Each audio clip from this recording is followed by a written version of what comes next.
not a good one. That is a good one. Wow. Wowee. And this is why you never quit, no matter how far behind you are. If you can win, you can win.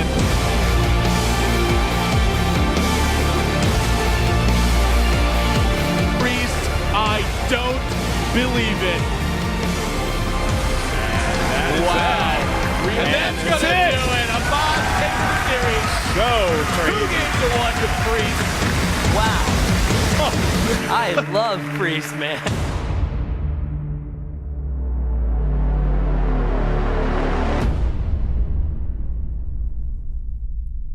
Welcome back, everybody, to the European Hearthstone Finals hosted by DreamHack. We hope you guys have been having lots of fun. We're halfway through the day. In fact, you guys have been engaging on social media with all of your Twitter hashtags, which is Road to BlizzCon. So make sure to stay engaged and interacting with all the other fans watching along. Now, our next series of the day begins Group C, Frezzar versus Cupcake. Now, Frezzar is a face that's familiar to a lot of the players who saw DreamHack Summer, and Artosis, you got to cast him. Yeah. What did you think of his play overall? He's a fantastic player. I remember he was #1 on EU Legend for a bit, and he's just, I think he's a name that we're going to see popping up over and over and over. I thought his play was fantastic at the last DreamHack that I got to cast, and, you know, obviously he's made it here. His name just doesn't go away. Frezzar is here to stay. Or Frezzar, you know. I say every name wrong. I can't even help myself. I'm actually, yeah. Or is it now you're starting to get me to question myself. All right, let's move on before I would say crazy. Frezzar. Like, all right, now this one I know how to say. Cupcake. He is a player that you've also from the Liquinawa tribe in North America. Cupcake. Exactly. Cupcake. He's a player that's been familiar with the pro scene for a while from Warcraft 3. Yeah. He's a proven winner in that. And how much does that experience translate? Because Artosis, you've competed on the big stage from previous games, not just Hearthstone, but also for StarCraft. I think that he is going to be the least nervous player here. He has won a major Warcraft 3 tournament. He's competed in multiple StarCraft 2 and Warcraft 3 tournaments at a really high level, and that's RTS, where it's like not only are you using your brain, but you're also having to move very quickly. You know, it's a very challenging thing, and to have all that experience and the fact that he's already kind of done it, he's already been a fantastic, you know, a fantastic pro gamer. I think he's going to be basically the calmest player here. And whether that translates into him getting far or not, I haven't gotten to see him play any Hearthstone, to be honest. So I don't know, but I think that it's really going to help him out. So, Viz, what do you know about Cupcake here that maybe some of the viewers who are seeing him for the first time don't know? I don't really have that much knowledge about Cupcake, but his lineup seems like a fairly solid one and a lot similar to what I would bring. And I think that he's gonna be really solid. Frezzar, out of these two players, I'm actually more interested in seeing Frezzar play. I was like, you were talking about how calm Cupcake is expected to be, but we saw Frezzar already play at DreamHack Summer, and he was really calm. I can remember, like he seemed really like a serious and like focused, and yeah, it's gonna be a good one. Actually, he just lives like right outside of Stockholm, I believe, too. So kind of a home turf advantage. He's the only Swedish player here represented. You know, Forsen got really close, and a couple of other Swedish players were trying, but ripping pepperonis. Frezzar is the only Swedish native here, and I know that the hometown people would love it if he was able to get to that main stage on top 8 on Saturday to compete. So I know there's going to be people showing up cheering for him as well. Yeah, no doubt about that. So these two are both very strong competitors. We'll see how they do. All right, so as you see on the screen, we have the class selection. Savitz, what do we see immediately? We see Frezzar bring both Paladin and Warrior, and I find that a bit interesting because I feel like they play a bit similar and have a bit of like similar weaknesses and strengths. Paladin has slightly better late game, and Warrior has slightly stronger early game, but it's kind of an interesting lineup, especially from Frezzar, and the bans from Cupcake. He's playing Shaman, but he chooses to... He has Shaman, he has Paladin, but he chooses to ban the Warlock instead of Priest. I mean, that would signal to me that the Cupcake's Druid is going to be a ramp one, because otherwise, like, leaving up the Priest when you have token Druid with Harvest Columns and stuff, and also having Shaman, I feel like he would be doing really poorly against the Priest. Interesting selections indeed. Don't know how it's going to pay off. I know the series is about to begin. This one will be casted by Savitz and I. Artosis, you get a break, but before you go, give me a quick prediction on how this series is going to go. It's going to go 3-2. I already know that for a fact. No, actually, here's what will probably happen. It's like an aggro pally that 3-0s in like 5 minutes. Cool. and I can't even go to the bathroom before I'm back up here. No, I think it's going to be a very close one. I think it's going to be a 3-2. It's really hard to say. I have a lot of respect for these guys. Thomas G, of course, Cupcake from Warcraft 3, and then I've seen Frezzar play a lot of Hearthstone. He's fantastic, so I have no idea who's going to end up winning this one. All right, well, I guess we'll find out more in the first game of the series. It's about to begin, so hope you guys are ready for the beginning of Group C.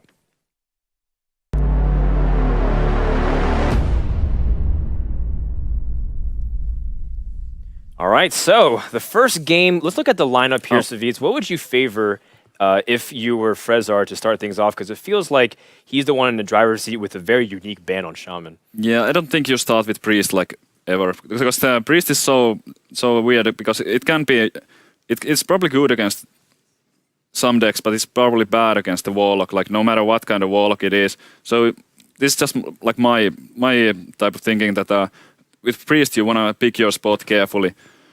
So I would expect maybe a Warrior start from Frezzar, because Warrior is kind of like, it has always been, some people call it like 40-45% win rate against everything, right, which is not exactly true, but it kind of has no really weak matchups, aside from maybe Paladin if it goes really late. But even in that matchup, the Warrior has a decent chance.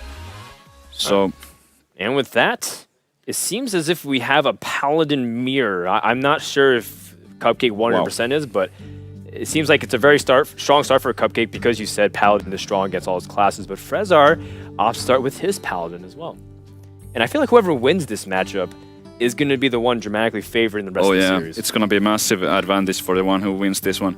Because from there on out, it's going to be a lot of countering, and especially if Cupcake manages to win this, then there's going to be a Warrior and Priest, and those are going to be easily countered by what Cupcake has left after that. Okay, so in the Paladin versus Paladin, I've seen this matchup several times in my lifetime of Hearthstone. A lot of them take some time. Yes. But let's just talk about the other side of it. What are some ways to win before turn 45? I'm trying to think of a way, but It's like there's no way. It goes really long. Low tap. Okay, low tap is a way to win. We do see a low tap in Cupcake's hand. Sorry. So that's one way. If you manage to establish a board with let's say like a 7 attack or something like that, with a solid taunt up like a Sludge Belcher, you attack for 7, you drop a low tap. Next turn you are threatening him with 12 more. So that's one way to win it. I mean, most of the games that have ended early when it's Paladin versus Paladin, I think it's low tap. All right, we'll keep that in mind, but I don't foresee or anticipate that happening. Me neither. These guys have very defensive cards. There's lots of taunts. Yes. True Silver Champion dictate the good trades. Might give Frezzar the edge here, but it's very marginal. Just look at the quality of hand in Cupcake. Yeah, they both have a really good early hands. There's not that many reactive cards, and they can just be dropping the stuff that they have, kind of regardless of what the other guy plays. Well, it's difficult to tell who has like the advantage here. The hands are so similar.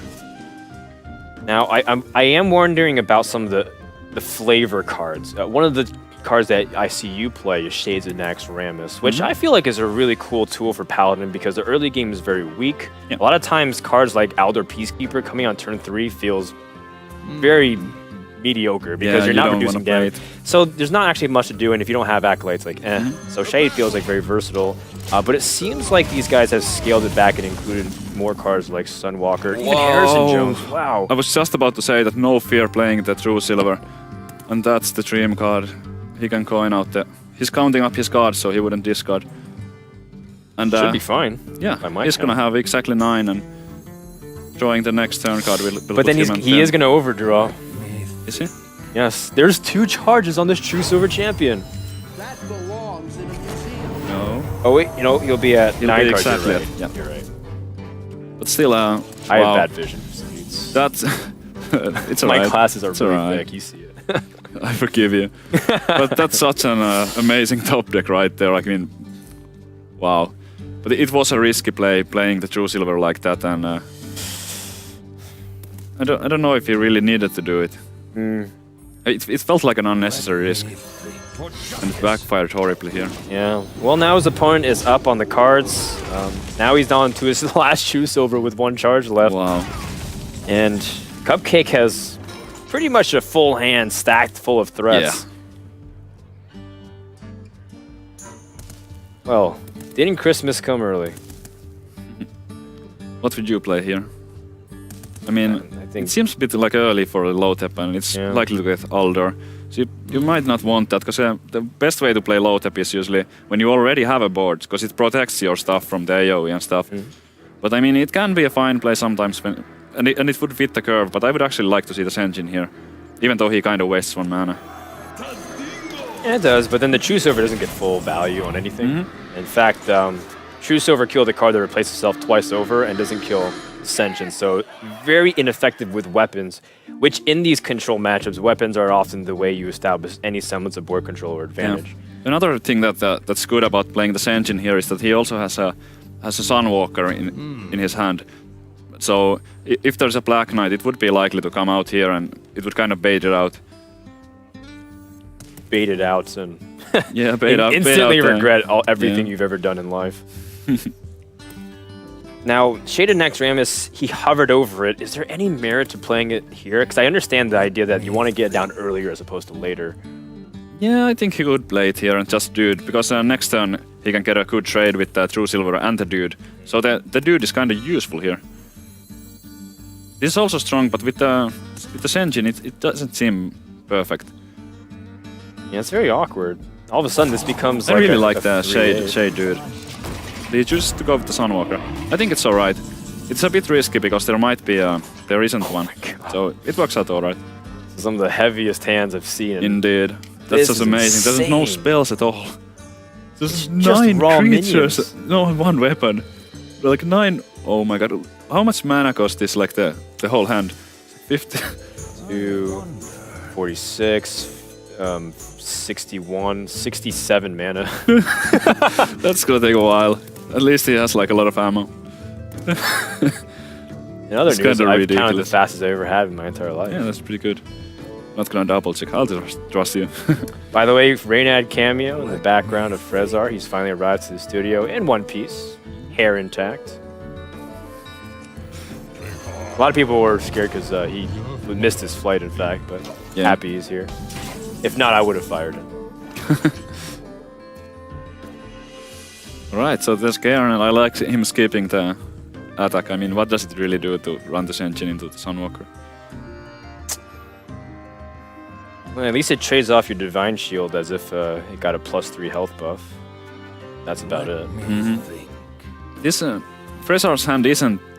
I wouldn't call it bad, but compared to what Cupcake has, I mean, there's just there's a big difference. Drawing those 2 cards off the Harrison Jones was gave him a nice lead in the early game. Absolutely, and he's got cards that can really do a lot of things, like the Kel'Thuzad, for example. Imagine you can pick up insane value on that. And there's already a Garen on the board. Well, Frezzar doesn't have many great options. It's just No, passive and it's pretty tough. Doesn't have a silence for the Garen. all right. Starting to develop to a very interesting situation where neither player really wants to commit to an attack. Yeah. They're like hoping to get a consecration or something like that Yeah. to get more value. I wonder. 7 mana. Have the opportunity to do a few things. You can answer with another big minion, but what does that really do? Extend you onto the board. I want to see Sylvanas pass. With the Sunwalker, with the shield, and you have a Kel'Thuzad coming up next turn. You would have a Cairn, you would have a I Sylvanas, like it. both death rattling and you bringing That's back just to life. insane. You're just asking to get a quality of some kind, if that's the Yeah, case. well that's... But it's still like equality, even if he has like equality combo to clear that stuff, there's still gonna be the second pot from Cairn, and he's guaranteed to get something with that's true. Sylvanas, and Yeah, the second life of Karen does give you something sticky on the board. another fine play. This is Wow. certainly not what I Well. would have done, but If there's a level above Wind Fury, this Sunwalker just achieved it. wow. Attack 3 things at once. I would have went either Lotep or the Sylvanas there. Let's see how this plays out. So, Okay. 8 mana. So 8 mana gives him the opportunity to build the board back up, and the good news is now there's a lot of soft things where he can use this True Silver and Guardian Kings effectively while establishing an annoying board. You know, the Sludge Belcher, for example, presents the same problem that Cupcake just did to Frezzar. Interesting thing about Frezzar's deck is that he seems to be running both the Shade and the Harvest Column. I mean, almost all the lists have only one of the two.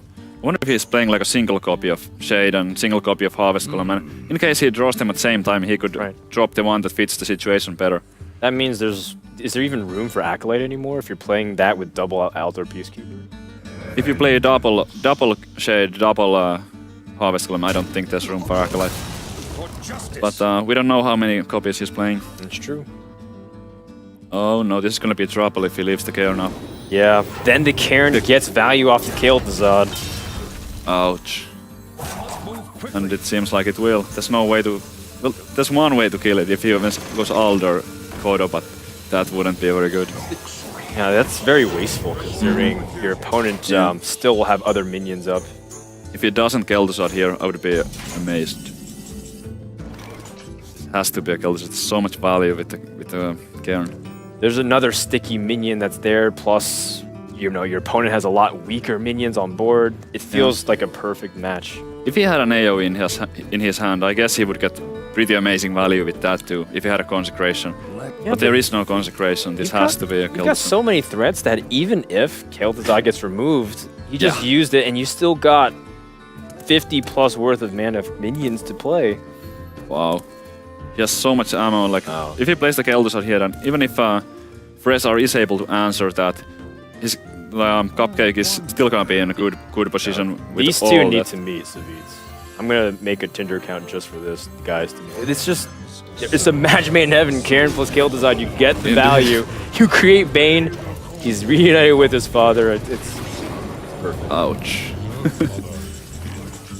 Draws his own Cairn, but yeah, it's not quite enough. Well, you gotta kill off this Kael'thasad. It's the priority. There are two ways to do it. Either go Aldor Kodo or Equality. I wonder. But the Kael'thasad has to go, like no matter what. Oh, absolutely. So, if you use a quality that gives you the ability to develop something else like your Cairn, and you can remove a little bit of the board, but does that open you up to anything else? I feel like that's a decent play here, because Aldor plus the Kodo still leaves like a pretty strong board for your opponent, versus you can pick apart at least a little bit here. Yeah. Use a quality. I feel like he's a bit overextending if he goes for the Aldor Kodo. Yeah, that's 4 minions There's on gonna be board. so much stuff. I mean, he's expected to do some trades, but still. I like the flexibility equality gives here. Yeah, I agree. You're not even losing that much damage to yourself. Because a lot of times the way equality is measured is how much damage it's doing on the board.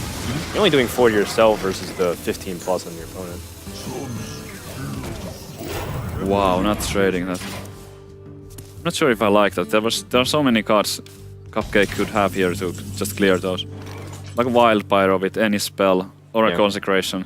And also the Cairn kind of gets free 4 damage in a way. Alright, well, Cupcake, his hand is still loaded. He picks up yet another way to load it up with Lay on hands. Wow.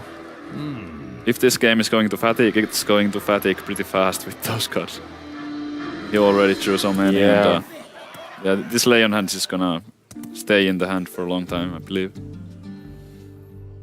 Alright, so from here, where's Cupcake go? He's still not really dropping a lot of these mid-game minions. In the control matchups, you're dropping usually the 1 threat per turn and trying to use that other mana, but that's where 5 mana cost minions are some of my favorite, because as you come up on these 10 mana turns, you're able to double drop them.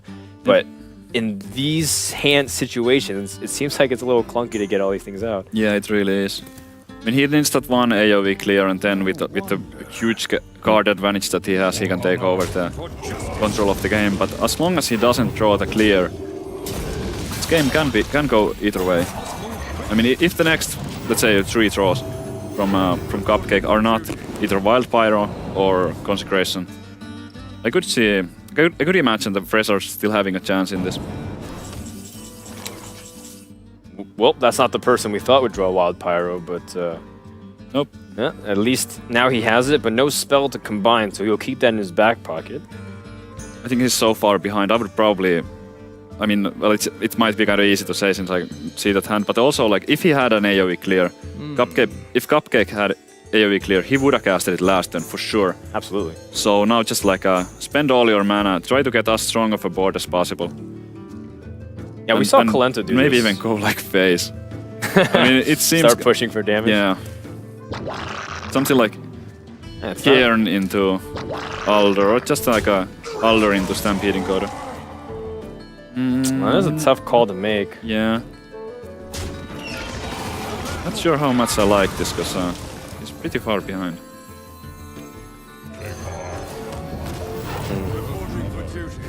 Well, Cairn is his best way to have the strongest minion on board. Frezzar picks up the Wild There it Pyromancer. is.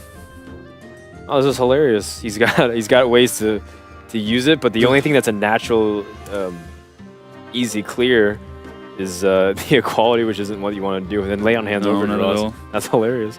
I mean, he could drop like a Sylvanas and Wild Pyro equality. He would get the opponent's Cairn. I mean, I think he could afford to do it here. But it doesn't seem perfect. I mean, all you're really clear with that out there is the Cairn. I feel like Sylvanas just dropped on the board, still does the same thing, and you can keep the Pyro equality. Maybe. It's a bit tricky, like, because you do want to like choose when the Sylvanas dies, because of the hero power. There's so many 1/1s that you might get instead That's of the big one. But I think it would be a fair play. Well, he is hovering over Sylvanas, which we agree is generally Yes. good because it's after the Cairn's played, so you can Even with order the- the death rattles. Even with the risk of getting a 1/1, I really like seeing the Sylvanas here. Okay, well, he's choosing to go for the more defensive play. Not bad at all. Yeah. I mean, he can still do some stuff with the Wild Pyro equality next turn. Oh, Draws his man. own. Now this starts getting weird. Let's see.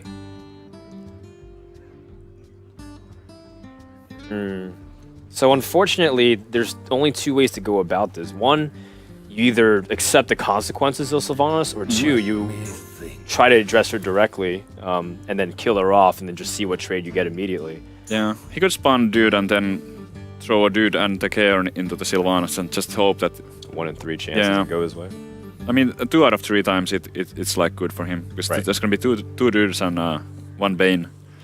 But what other options does he have? I mean, Cupcake is still at 29, so going for phase at this point, it doesn't seem like an option. There's no way you can like rush him down. Wow. Like, nowhere though. Like we can even see the don't know. Leon hands in there. Trying to start whittling your opponent at 29 when he's got, lay on hands, Tyrion. Yeah, not gonna happen. That's a race you're not going to win. You can stall and try and play some of your weaker minions, but then Sylvanas starts picking up 2-for-1 values. Oh, this is tough. What else is he gonna play? Senjin, just a stall.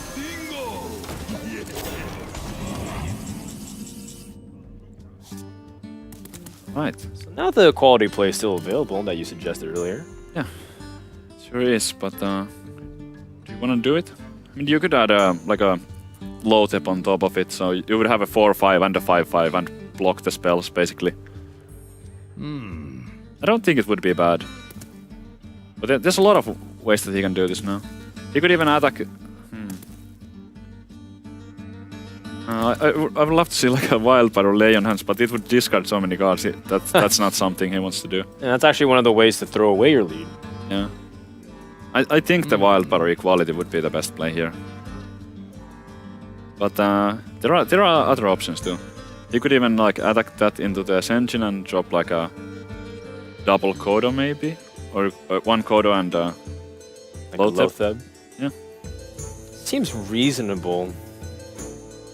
And then, Sylvanas still isn't dealt with. Your opponent clearly doesn't have a silence. He still floated 4 mana.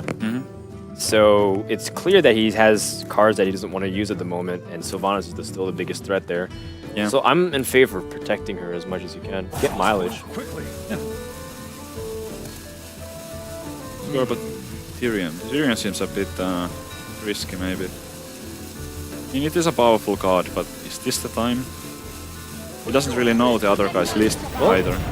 I mean, if he doesn't have silence for Sylvanas, most likely he doesn't have silence for Tyrion. Yeah, I like the thinking of that. Of course, the 1/1 provides this interesting coin flip to kill off with Kodo, even if you have the Peacekeeper Kodo combo. Yep. Okay, well, Acolyte doesn't really help too much. So, from Frezzar's position, this is just getting worse and worse. Your opponent's minions are getting stronger, and you seem to be drawing blanks. Yep. He can't really play his own Sylvanas here either. Because then Cupcake can set up the board so that he would steal Frezzar's Sylvanas with his. Let me think. Wow, this has gotten way out of hand. So if Sylvanas and Pyromancer, two of the ways to address the board, are unplayable, and of course Acolyte is just super passive, then you're forced to play Kodo combo of some sort or pass, which is the worst thing you can do. So this just seems like a process of elimination. Unless you want to give a bunch of mana, you're playing Kodo.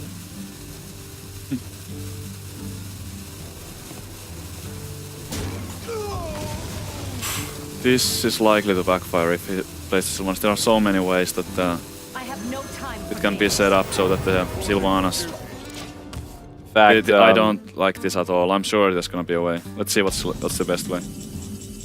Oh, Consecration. That's like too easy. You consecrate and wow. then you... Yeah, you consecrate can- and then yeah. you suicide the Sylvanas into the Bane, and then you just steal the Sylvanas. Mm-hmm.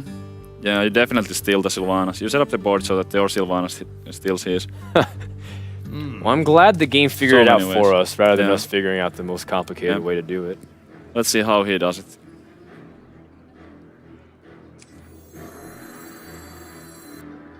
Yep, but consecration is pretty good. He doesn't spend too many cards doing it, And now he still has the opportunity to just simply build up another threat, like play his Sunwalker, or even Lotheb if he wants to start stealing in some damage. Because now he's got 12 damage guaranteed next turn. there were many plays with like some kind of wild pyro combos that he could have also done to achieve the same, but sometimes like the simplest thing is the best one. Well, looks like Frezzar's kind of boned here. This Kodo can just hit the 1/1, and then his opponent has 16 damage. Oh man. Looks pretty hopeless. There's like 3 huge legendaries and Actually, even the card advantage is in Cupcake's favor.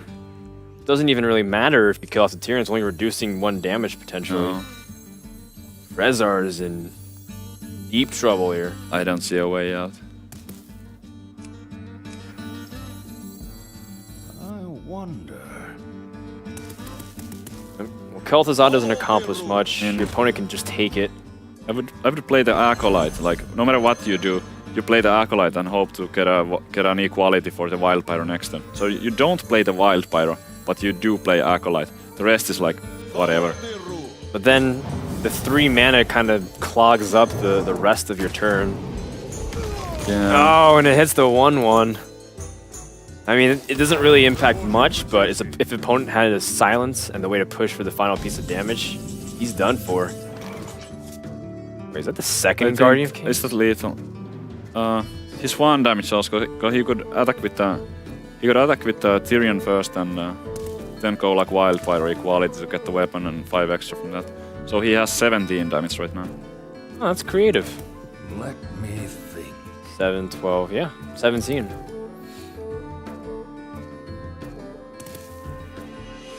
Do you still keep the Sylvanas up and running, or do you maybe steal the Kodo by attacking the Aldor? I think it's time to finally cash in. Yeah, No, you've had a good run. for sure. Play the farewell tour. And just start pushing for damage. It's very clear that your opponent doesn't have anything else to do. And I love this refrain because it just shows that he's not going to overextend whatsoever. And don't show cards that you don't need to. Yeah. You only got 1 draw here, and it's not an equality. With the Acolyte, he could have had 2 chances to draw the equality. But, Now, Black Knight on this Tyrion actually keeps him alive still. Yeah. For how long? But Black Knight, when your opponent has, lay on hands, another Kodo, double quality Pyromancer, you're gonna be at 2 life. Yeah, he thinks he's dead, but we can see that that's not the case just yet. But it's close. Problems with the Paladin. Can't kill your opponent despite massive gargantuan lead. Yep, easy Kodo, deny the draw. But at this point, it's kind of trivial what he does. Yeah, I think the only reason to stick around for Frezzar is to basically pick up a board clear. Your opponent has the worst hand possible, and then you have ability to see some more cards for your opponent's deck. Yeah, That's pretty much it. I don't expect the players to be conceding in a game like this. It's too early in the series, and you still need to see this Paladin deck. Yeah. But this should be it right here, and Cupcake will take the first game in this series with this Paladin of an important win, because the Paladin against Warrior and Priest, the 2 remaining decks from Frezzar, is favoring the Paladin on paper, and that can be bad news for the Fnatic player. Yeah, I mean, I would expect Cupcake to be fairly comfortable with or experienced with the Paladin versus Warrior matchup. And once you know how to play it, how to play the matchups, if you know the ins and outs, it's really tricky to lose. Let's just say that. You just do it a lot. I was told from a lot of players who specialize in the Paladin that says that it's almost hard to mess up Warrior versus Paladin in a way. It's just that favored in the Paladin's favor because Warrior just struggles with the tokens. Game 2 is about to begin. Let's see if Frezzar can do anything. I have to imagine he's picking Priest in this scenario. Yeah, it has to be a Priest. And well, if his Warrior has like some kind of weird list, if he has like, let's say, Baron Geddon and Harrison Jones, maybe it does have a chance. But it's gonna be tricky. No fear, I like it. Oh man, so Warrior into the Paladin. What this tells me is that he's even more uncomfortable with Priest against this. Well, the truth is that both of them are not preferable. Pick your poison. Yeah. Frezzar throwing away Unstable Ghoul early on. Do you want another low drop instead? I feel like Unstable Ghoul is pretty decent against what Paladin does. Yeah, I kind of like it too. Because you might pick up like an Acolyte and... Why would you throw it away? Unstable. Well, what else would you want? Like, what are you trying to throw? Do you want Armor Smith? Do you want... Acolyte's pretty good to Acolyte start with, Pain? I guess. I mean, if you coin it out on turn 2, you are guaranteed to get 2 cards, really. And also, like, playing it early is kind of better than playing it late because of the Stampeding Kodos. Oh, absolutely. But, so, he goes fishing, and he got the and he Acolyte. picks up an Acolyte. And he is playing Whirlwind. Yeah, we kind of seen that card fade away, in a sense. But here it is, and for this matchup, it should be good. Yeah, that's interesting. Yeah, the Whirlwind in this matchup is probably going to be really good because it's an extra way to clear all the dudes if they start stacking up. It's one of the rare scenarios where Whirlwind's good against control decks. Other times, Whirlwind's pretty useless. Yeah, like the best you can do with is like a draw card from Acolyte. Yeah. All right, well, Frezzar hopes he gets some value off this Acolyte immediately. I'm pretty sure we're going to see the coin out Acolyte because it's guaranteed to get you 2 cards. Yeah. Or at least 1 card and a silence. If you see a silence on that after it already drew 1, you're still alright with it. There's the Kodo, but it's going to be too late. So then, if you acknowledge your opponent's going to draw a card anyways, do you just hero power? Yes, I would definitely hero power here. So you're likely to take it out with True Silver next turn, and then the other dude won't give him another card. If he doesn't draw anything... Oh, wow. Now that is interesting. Just throw it out there. Yep. Try to get the value before the Paladin gets to the Stampeding Kodo turns. I think so. Not to mention that if your opponent doesn't, in like a worst case scenario for your opponent, you're starting to draw a lot of cards, and this Whirlwind becomes a board clear plus an Arcane Intellect. Not bad. Not bad at all. 1 mana Fan of Knives ×2. So playing the second Acolyte I mean, the second hero power kind of backfired, I think, but I wonder. not too much, because there was like a clean play with the True Silver when there was only one Acolyte, but now you can't take out both of them. You can try to like block them with Senjin. But then the Whirlwind. Yeah. Wow, this is starting to develop into Frezzar's favor here. Oh, Death Spite, not bad. It's another way to kill off the board, and I mean, Very one Acolyte's already picked up value. You can still get another double draw. That's a good compromise, in my opinion. Yeah. And sets an ability to respond to whatever threat comes out, plus drop Sludge Belcher. Perfect draw here. He kind of should have like thrown the Acolyte in first, but I don't think there was a better card that he could have drawn. So I guess it doesn't make any difference really. Warhowl's now starting to see more popularity because hunters have phased out of the metagame. Where's the balance? You really think these 5 weapon decks are good, or was Artosis right and people are putting one Death Spite out? Like, well, I don't play like Warrior is not my favorite deck, and especially right now I don't like Warrior all that much. But I have said this like a few times that I think that that you can actually cut one Fiery War Axe for the Gorehowl. I mean, I think that 5 weapons is too much, but whenever I said this, there's like some great Warrior players who play more Warriors than I do, and they're like, "What? Are you crazy? Fire War Axe is like the best card." So I don't know, like I might be wrong about that. But 5 weapons is definitely a lot. I've played with 5 weapons, It and feels excessive. you draw them at the same time, your hand can get like really, really bad. Oh wow. No Kodo. Instead, he wants to get that on things like the Armor Smith, excuse me. Yeah. Goes for True Silver development. He figures that the Warrior has drawn so many cards already that it doesn't really matter. Well, now you give initiative to the Warrior, and he's got plenty of things to do here. In the sense of, he's got lots of cards over the next few turns to develop. He's got Cairn, he's got Sludge Belcher. Good cards just to plop down as normal threats and force your opponent to respond. The Warrior hand, it's like really beautiful. Just look at the curve. This is like a Cairn for next turn, then there's Gorehowl if he needs it, and there's such... I feel like the Warrior has everything he needs. Right. Those early Acolytes really paid off big time, and even though the matchup is unfavorable for the Warrior, with the start that he got and the strong early game, I would really favor strongly the Warrior here. Yeah. At this point. It's the early value off the Acolytes because of the control. I was talking to Faramir and I was like, well, how do I win this matchup as Warriors? Just draw as many cards as you can. Doesn't matter how, just do it. Outpace the Paladin because at that point, then they can't get optimal value of the board. Like, they can't use their hero power to effectively trade. Every time it gets created, it just dies off and you don't get a good trade, like Shaman. Yeah. Interesting. I would have probably dropped the Sylvanas, but yeah, this is not bad at all.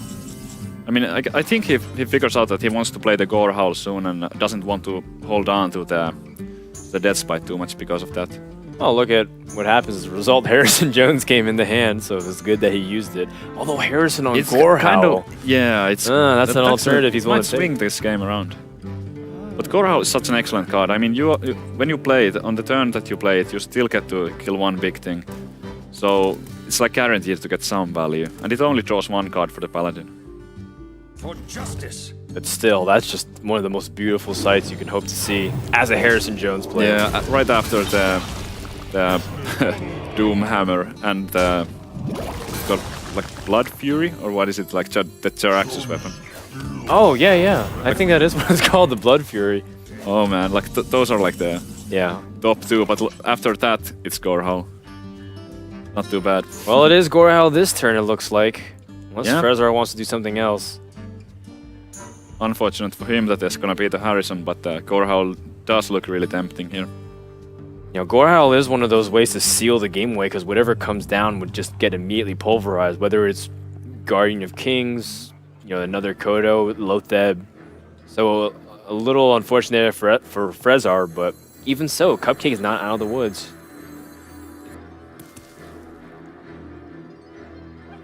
Is there an alternative play that we don't see? No. I think that's it. Like I would have already played the Gorehowl. I mean, what does Sylvanas do really? Is he thinking about like? I'm gonna be honest. I'm not sure what he's even thinking about. Well, I completely agree there. I think the Gorehowl is the strongest play. The Sylvanas is too fragile. Yeah, I agree. And this didn't seem like the spot for it. All right, well, that Gorehowl is going one place, Savitz, and not to the face of another minion. That belongs in a museum. See what he draws off of this. A very important moment. Oh no, Frezzar! Oh, I just have to feel so bad for him. Yeah. See it on his face when the Harrison hit the board. Because if there was no Harrison, he could have kind of easily just taken over the game. I believe it's Absolutely. so much value. I mean, you can attack 7 times with it. It's ridiculous. Well, now there's an opportunity for Frezzar to answer, because it's not that intimidating of a board after you go for the trades.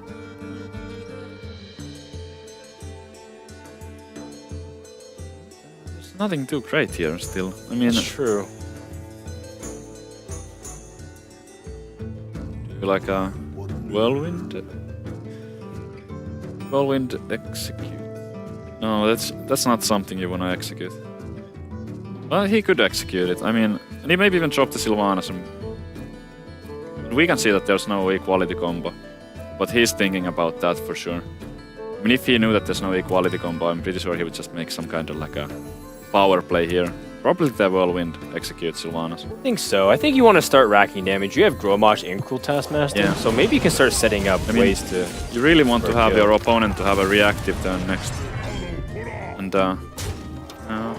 I would have played the Sylvanas. Also, another reason to play it would be that against the Sylvanas, people always go for like whatever removal they can. It's such an important card to deal with instantly. So after the removal has been spent on the Sylvanas, it clears the way for the Ysera for the following turn. Yeah, Sylvanas is a card that gains a lot of interest the longer she lives. It's a high priority to remove it. Definitely. Cupcake now has an opportunity to start pushing a little bit damage with the Lothep. Decent.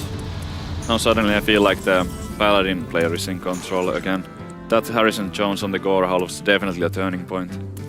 Right, because now whatever threat comes out, whether it's Ragnaros, whether it's Alexstrasza, he can address it, and he can start building the board back up again. Yes, He's got the Paladin hero power. there's a lot of answers in Cupcake's hand right now. The only thing that he doesn't have an answer to is... Oh, I really like this play. Yeah, because good. there's no target in the Paladin deck usually for the Big Game Hunter. So he manages to get good value out of a card that's normally pretty bad. And he still has a second Cruel Taskmaster as well.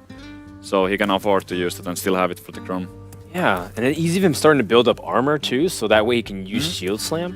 It's a very nice, good middle of the road without having to drop Ysera and act of desperation for your opponent just to remove it.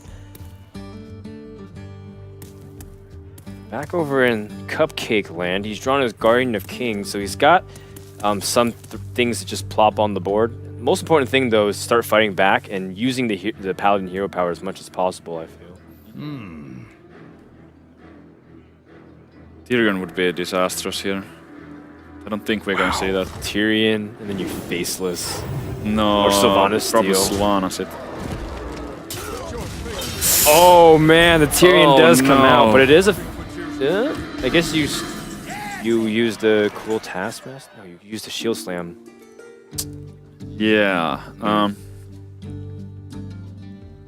Well, that 1/1, very annoying. I mean, you just shield slam the 1/1. You shield slam your Sylvanas and or he. Why not he's- Faceless and Oh, silence. it as Yeah, well? that's pretty good too. Pretty decent combination. Yep, and he can. He can still even kill that Tyrion. Yeah. Because he has 4 armor, so Wow. shield slam and or he can leave it up. All right. Sure. Well, this is completely turned around. Yeah, but it might turn around again. I mean, there's a Sylvanas. That's right, and the Sylvanas... He could like Consecration doesn't kill the... Wait. Hold on. If he just plays Sylvanas and plays passive, I mean, Paladin's at 17 health. Oh, yeah. He has Cruel Taskmaster and Gromosh. You're right. That's not a good idea at all. In fact, if this Tyrion just survives, that's game. How do you even do this and survive? I mean, I wonder. basically, So he has Peacekeeper to and keep Guardian Kings? he has to keep the Tyrion alive or heal. Right. I think you can do both. If he Peacekeepers and Guardian of Kings, it's a pretty defensive setup, and your opponent only has 7 damage on board, so the most you can do is 19. Yeah. Just keep the Tyrion with a shield and hope to top deck Wild Pyro. Then you could go Sylvanas Wild Pyro equality on the following turn. Oh, it's pretty That would give him honestly. the Tyrion too. Oh. So Peacekeeper Guardian of Kings. Let's see if he goes with it. With Not Sylvanas, exactly. but that's game, I believe, because Yeah, you do have the Gromosh it's as a exactly finisher. Yep. That's exactly lethal. You've got a little overkill, in fact. No, if he you has use 2 Cruel damage Taskmaster. over. Yeah, that's right. I was counting the Chrome as 10. But you're right. He has 12 from hand and... All right, this is 7 what on you the board. do. You Gromosh, double shield slam Gromosh, and he survives with 1 HP. And then you kill him. If he actually does that, he's gonna be my favorite player here. Frezzar, you That's have it. Does he not see it? Oh no, Frezzar might be worried about the Sylvanas. Uh-oh. It's been a long day for some of these players who've been here for Sure several has. hours, and he might not see it. No! Oh no! Oh, he still has a chance. He can. This is ultimate BM if he's doing this. Okay, he sees it. Oh, he's like laughing it up. He was laughing. He's like, "Oh, dude, that was It's like he almost so missed close it." to missing it. I don't think he was trolling us there with like... Oh man, don't worry, Frezzar. Nobody saw it except 50,000 of your best friends. He found the play in the end and There you go. finished it off. Such an important steal with the Warrior against the Paladin. Absolutely. Now he's back in the game. It looked really bad with having lost the first game, but it's even crowned at this point, I would say. Okay, so in the end, it's now going to be Warlock or Druid. Still 2 classes that can give Warrior a tough matchup, depending For sure. on what the Warlock is. And so I feel like Cupcake's still in a pretty decent spot, honestly. Druid is pretty damn good against Warrior, I would say. At least, or especially if it's the token type of thing. But Warrior has a lot of tough time like clearing it early. I mean, he has to draw the weapons, and with the Force of Nature Savage Sword combo, it's really difficult to stop because the only taunts in a Warrior are usually their Belchers. Right. It's difficult to stop the flow of damage too with innervates Yes. coming in early, and you're Yeah. pushing a lot. And the final combo damage, and there's not that much that a Warrior can usually do. It's really I tricky to feel do. bad as we're going into game number 3 because it seems like the Warrior has tough matchups across the board. He banned the Shaman. There's the Warlock, Paladin, Druid. It's going to be an uphill climb, but Frezzar, he's done it in a tough matchup. Maybe he can do it again. Yep. Wild Growth. Oh Guess it's no. around. Wild growth starts are tough to rebound from. At least he's not going first though. Because if he's going first and gets that 2 mana advantage. I would consider keeping the Drake here, because he has the coin too. I mean, maybe not. There's even better stuff you can get, but if you go like turn 2 Wild Growth. Well, Oh yeah, how about Tilwyn that? Daddy, yeah, that's way better. Yeah, I like replacing it. But it would have been like some kind of guarantee that you have a reasonable player for like turn 3. And yeah. Big Game Hunter. I wonder if he plays 1 or 2. We have seen some ramp through list pop up with double Big Game, just to like make the handlock matchup especially good. Absolutely. And Handlock has been a deck that's skyrocketing in popularity, honestly, because Yes. the Hunter nerf, its worst matchup. And if you take that out of the equation and you improve it a little bit, sure, you got the Leroy nerf. It's still a very potent deck.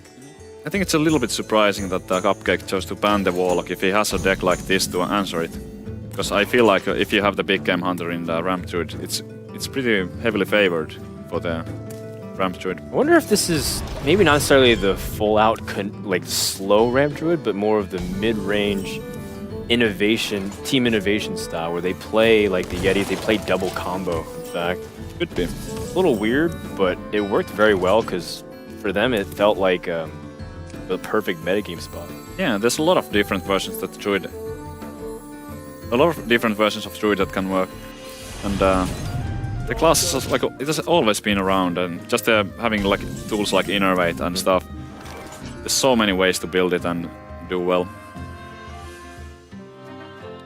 Wow. Yeti. Yeah, I think the curve is great. In fact, you still keep the coin for flexibility. So if you get like the Ancients lower or whatever you want to do, but it feels like Cupcake's plays for the next few turns have been decided for him. Mm-hmm.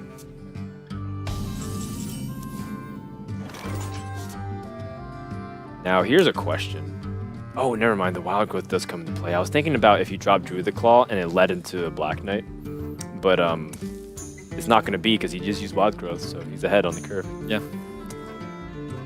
You have to Shield Slam it here. I mean, it looks like for the following turns you won't have good answers to that. And if you don't Shield Slam it, how are you going to deal with it? And the board is going to keep stacking up. Yeah, and you keep losing your armor. You still have Shield Block, Shield Slam, but you want to use that 1 mana to establish something else on the board. So yeah, I think it's just the right play. So it's a bit interesting that he chooses to play the Acolyte without a guaranteed draw from Deathspite or Whirlwind or... But I think it's because the next few alright. turns is pretty well determined with like the Sludge Belcher coming down. And then this also gives an ability to pop something and execute it if it gets out of hand. yeah, that's true also. Drew the charge to immediately kill it off, like you said, deny its value. Still does get 1 card. He values the silence here higher than 1 card for the warrior. I would too. There's Yeah. you just don't want Could've cards been- like Sylvanas or anything to ruin your day. Could have been a pretty weak turn there if he silenced that. I mean, what else can he do? Nothing. And getting that 1 extra damage on the Druid of the Claw makes it makes the trade with the Sludge Belcher excellent for the warrior. So this is the fast Druid then, right? You're playing Shade and Naxxramas, and you're just playing like the mid-range ramp. Like a lot of... So do you feel like it plays double combo? Like the Shade and Naxxramas No. is interesting. I don't think so. I think it just has, because you have to play some kind of 3 drops even in the ramp. And he has just opted to go for the Shades instead of the Harvest Column. It's like a matter of preference, really. I don't know which one is right. I like the Shade too, but some players like the Harvest Columns and stuff. They're both sticky in their own way, Yeah. and annoying as hell to play against. Alright, well Frezzar has ways to climb back. Yep. Fire Warlock's surprisingly decent. Yep. Seems like it's gonna get good value from the Druid of the Claw. And you know, he's still got some really good cards to scale into late game. He's already has his Gromosh, and Ysera is a card that Druid has a hard time dealing with. Yep, for sure. People forget about Ysera versus Druid. They always think about immediately like how it scales against like Control Priest, for example. Ysera against Druid is still devastating. It's really tough to deal with. I mean, what do you do? Force of Nature, Savage Throw? For a full combo. For Ysera. Sick. Nice. I mean, I guess it's even in mana. Yeah. Just 2 cards and the Ysera drew a card, and you lose your win condition. And there's some small problems with that, but Desperate times calls for desperate measures. for sure. Well, Cupcake's plays, once again, have still been pretty linear and direct. I have to imagine Ancient of Lore would come down. Unless he feels like he wants to remove, place the Shades. No, it has to be the lore. Yeah, it has to be. Like, what's so powerful about Ancient of Lore is the 5/5 body, but you're skyrocketing ahead in the card count. Look at that, he picks up full combo pieces. Not bad. Now, one thing that is disappointing is that Force of Nature and Big Game Hunter are golden, as well as Sludge Belcher, but a lot of the other Druid cards aren't. Yeah, the basic cards aren't, because these are like the super accounts, I think, so they should have those, but I think it's just, I don't know. So they don't have the ability to get everything? That's saddening, if you ask me, for sure. I'm actually not sure. Maybe they have it. All right, Frezzar. Doesn't really matter. Yeah, he picks up the Death Bite. Yeah, that's not really applicable here. But I think the most important thing is denying, like, as long as the warrior can continue to keep the board and like deny the druid the ability to snowball, then he's still sitting in a decent spot going to the late game. Yeah. So many cards in the druid's hand right now. Warrior definitely has to go aggressive here. He does have the Death Spite, he does have the Chrome. So that's like 18 damage. The only taunt that we see right now is the Sludge Belcher. It's a really interesting druid deck. Yeah, it's a mix of a lot of styles. Yeah. If it was like a heavy ramp, I would expect that we would have seen something like maybe a Ancient of War already or scenarios. It's possible that they're all at the bottom of the deck, but it seems like a bit fast for ramp. Cupcake taking his time, but he's going for a swipe removal. I think developing the shades is his best course, as opposed to coining out Sludge. Yep. I think this is a solid play. Oh wow, Sylvanas draw. Yeah, not bad at all. That's pretty good. These are two cards that have a hard time giving away to your opponent. Yep. And then when you use Sylvanas to bait out Silence, Ysera still then becomes pretty strong too. Yep, and the Sylvanas getting Silence, it's not a disaster. Like, it's still a 5/5, and it can still do stuff. It's the same effect as the Hymean. Like, it's like, sure, you silence it, but you still have to deal with the 5/5 or 6/5 body. 6/5. Yep, not easy. But Frezzar opting to develop the Death Bite instead. Like you said, he does have the combo. If he plays the Death Spite, I would expect him to execute and remove the Cairn. Or is he like...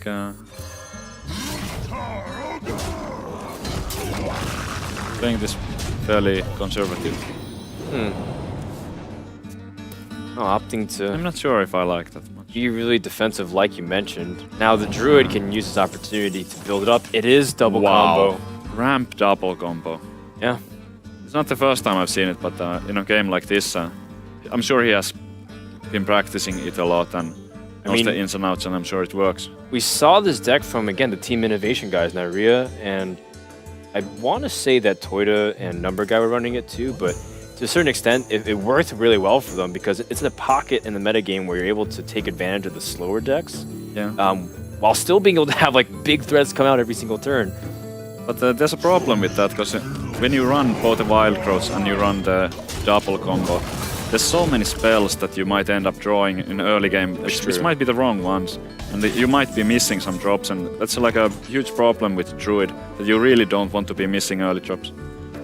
But he looks to be an excellent position here with the Druid, and looking at the double Savage Draw, he's gonna draw an Innervate eventually.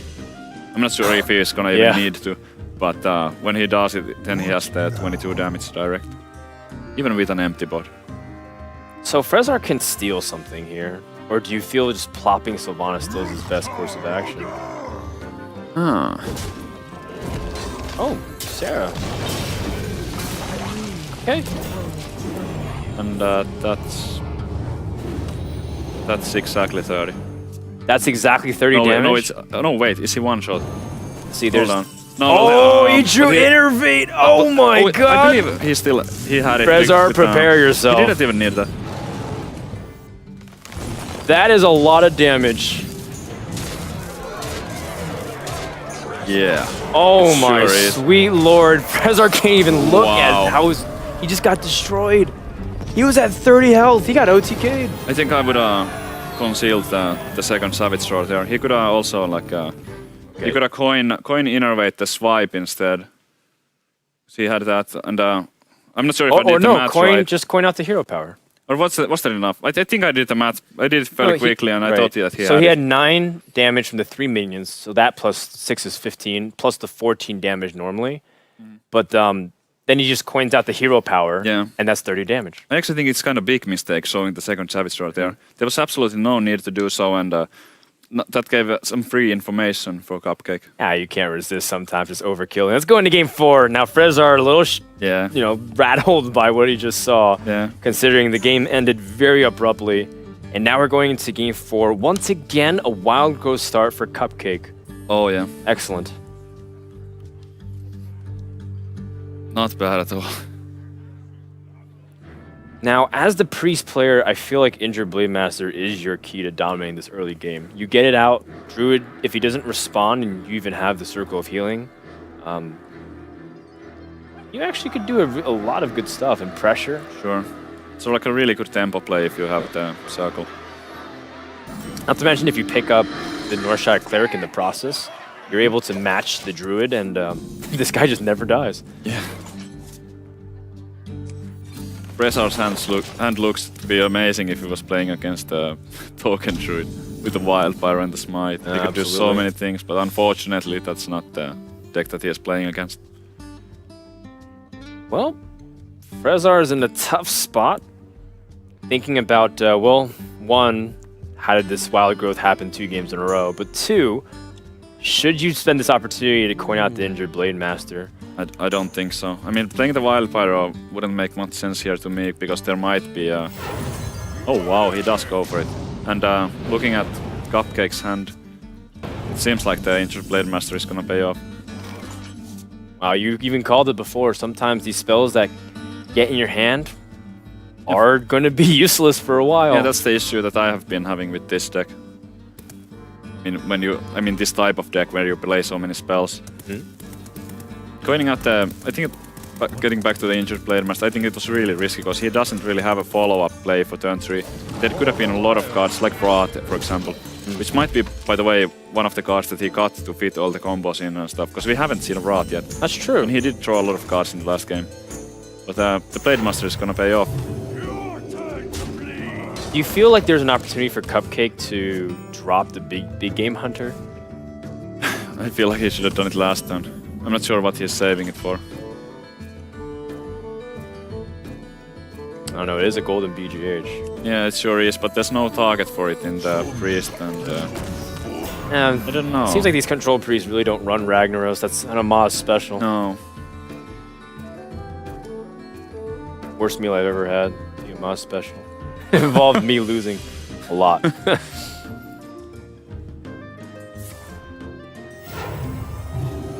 Right. What?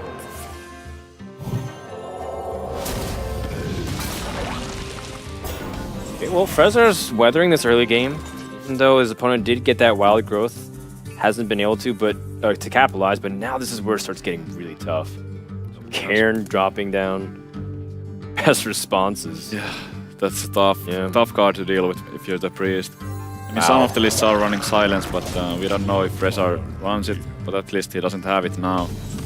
So you have to like kill that twice. Yeah, Mind Control not quite castable yet. Bludge is something. Stalls out. It's not too bad. I mean, what else? No, everything else is just too easily bullied.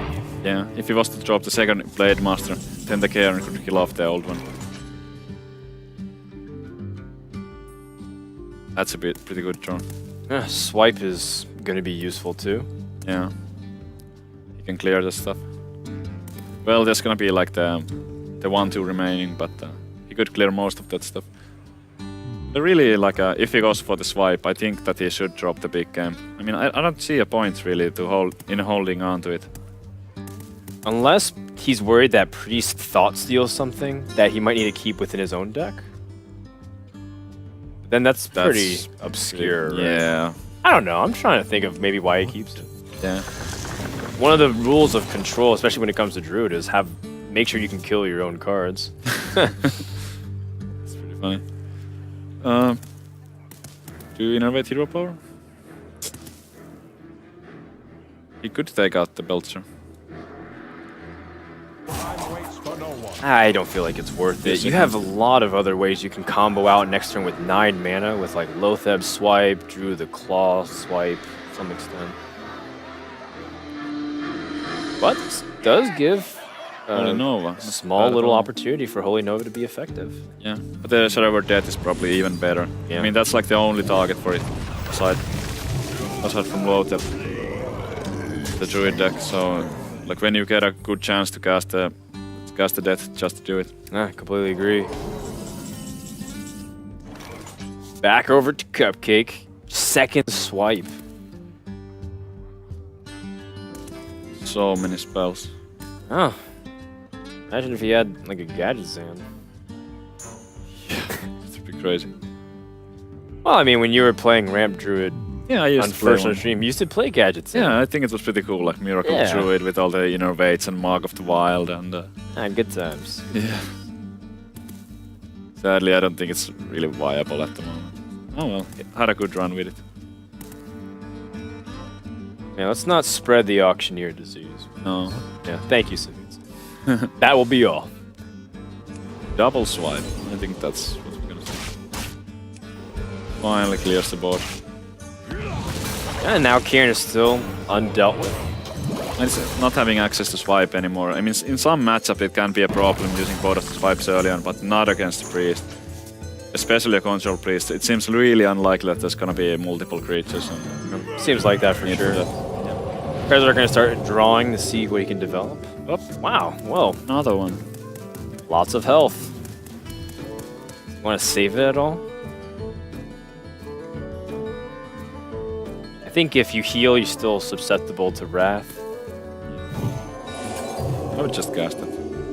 Wow. Well, this is certainly an interesting development. Sure.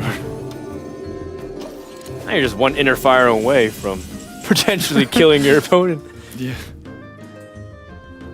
Not bad. Let's see. Something to keep in mind is, with this double Savage Roar, and if there's any semblance of a board, Cupcake can also just end the game. No force of nature necessary. I would say this is Lotheb turn. Lotheb, Yeti, go face. Just hope that the priest struggles to clear. You have a double combo coming on. I mean, with the Lotheb on the Lotheb effect, it's gonna be difficult. Absolutely. He's got 13 damage on board Yeah, and a lot more in hand because with Savage Roar. he can go he can go Druid of the Claw, Innervate, Roar. So that's gonna be extra 8 from the Druid of the Claw charging. Wow, I actually think this game is over. I don't Hold on. think there's any way. Because the spells from Lotheb just cost Yeah. way too much. I mean, the only thing that he can play is like a Shadow Word Death Shadow or Word Death on the Pyromancer. Lotheb. Like, Pyromancer Circle of Healing is another way to kill. But that's just as bad as Shadow Word All Death. he can do is remove one of those creatures. Okay, if he does, let's say he removes Lotheb, There's there's gonna 8 damage 8 plus... damage from Yeti, 8 from the Cairn, and 8 from the Druid of the Claw. Plus 4 from the hero, from the hero. So, that's more than enough. It's He's actually got him kinda covered. crazy. Wow, this Druid deck coming off big time. And that's going to give Cupcake the series unless there's an alternative or Cupcake doesn't see it. But I have to imagine he sees it. He's Yeah. setting up a strong player. Sure, he'll see it. Well, do what you can. Hope for the best. But it seems like Frezzar is staring at his last turn.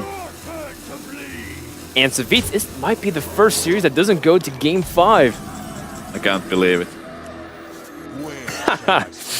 All right, There we well, go. double Savage Roar to end 2 games. How about that? No conceal necessary. Wow. Cupcake from Denmark takes down Frezzar, formerly the #1 ladder player from Europe. Those were some really impressive games by Cupcake. It's a day of upsets. That's for sure. Nyria, a player that we Indeed. kept an eye on, but he got upset by his teammate, at least on paper. Then Tice being taken out, and here Frezzar also drops 1-3. It's that was I'm still in awe about the Druid, how big it was here and how well it worked. I mean, it seemed like if I was to look at the list, I mean, the cards in it seemed kind of clunky to me, but it was in the end it was flowing really well. I'm not sure about the matchup exactly, like what is it good against and what is it bad against, but seems like Wonders strong of deck. wild growth. Yeah. There's like the games where you get wild growth and where you don't, and the difference is just huge. Yeah, absolutely mind-blowing, just how much mana you're able to do and play with. So that means the beginning of Group C starts off once again with kind of an upset. Cupcake goes to the winner's match of Group C, but Frezzar's not out. On Friday, he'll get an opportunity to play. In the meantime, we're going to interview Cupcake and get him here on stage. And when we do, let's test some of his thoughts and see what he thought about that series.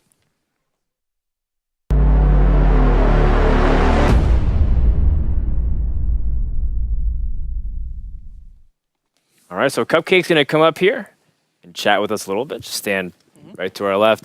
Now, I'm going to give the first question to our hosts, who probably caught a little bit of that series. And you have a little bit to ask Cupcake about his background, too, as a Warcraft 3 player. Well, obviously you're a very experienced guy. I actually have a few questions for him. I really enjoyed this match. How much did your experience being a pro gamer in Warcraft 3 and a little bit in StarCraft 2 come into this? Because I feel like a lot of these newer players we've seen a little bit nervous up there. I think it means a lot, even though Warcraft 3 to StarCraft 2 was kind of a natural transition, and this transition to Hearthstone is quite different, since it's a very, very different game. I still think it means a lot that you have played a game on a competitive level before, especially at a LAN event, because I've been on it. This is not the biggest stage ever yet, but I'm used to playing important matches in other games, and also you kind of get the feeling for how to play a game competitively, I think. What are the most important aspects of the game? And even though I make some misplays in some situations, in many situations I make the correct plays when they really matter, I guess. So I think it really helps a lot to have played competitively. Cool. And about that Druid deck, I mean, you've got the double combo in there, but you've also got like the ramp mechanics. Tell us a little bit about why you chose that type of Druid. Originally, I played the other three classes actually in the qualifier, and Druid was kind of my fourth deck here. I wanted to play kind of a ramp Druid, but I felt like after the patch, a lot of people are going to be playing stuff like the Black Knight, like Big Game Hunter, and I wanted to keep the taunt level a little bit low, but still keep the ramp feeling. I got a little bit lucky in this game. I feel like having wild growth in both games and so on, so it worked out as well as it possibly can, I think. But I think I wanted to avoid cards like Ancient of War. I wanted to get that ramp feeling, like you overwhelm your opponent with a lot of stuff early on, but without that much stuff being, really big creatures, just playing a lot of like mid-range creatures and finishing off with combo. That was the point. Cool.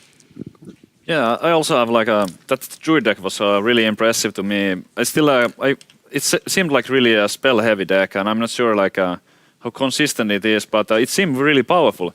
What's the story behind that deck? Is it your own creation, or did you make it with someone, or?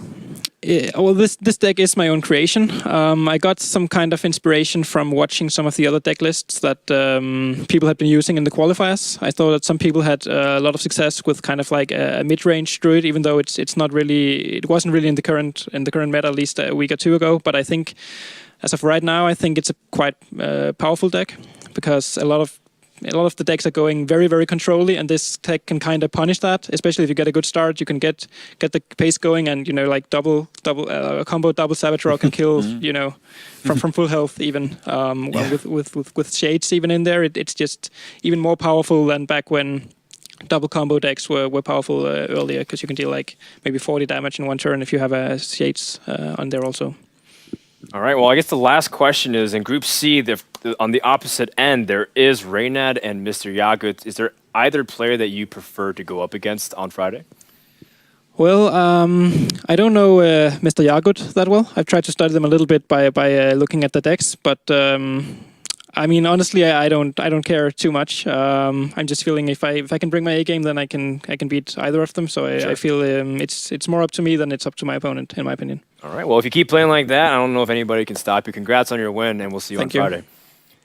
All right, and that's what is going to be coming up. Just as we mentioned in our last question, Reynad will be going up against Mr. Yagut after our commercial break. keep staying engaged on social media, by the way, and let us know what you think about that series as well as the upcoming one by hashtagging Road to BlizzCon on Twitter as well as Facebook. We'll be back right after a few minutes, guys. Don't go anywhere. More continues right after this.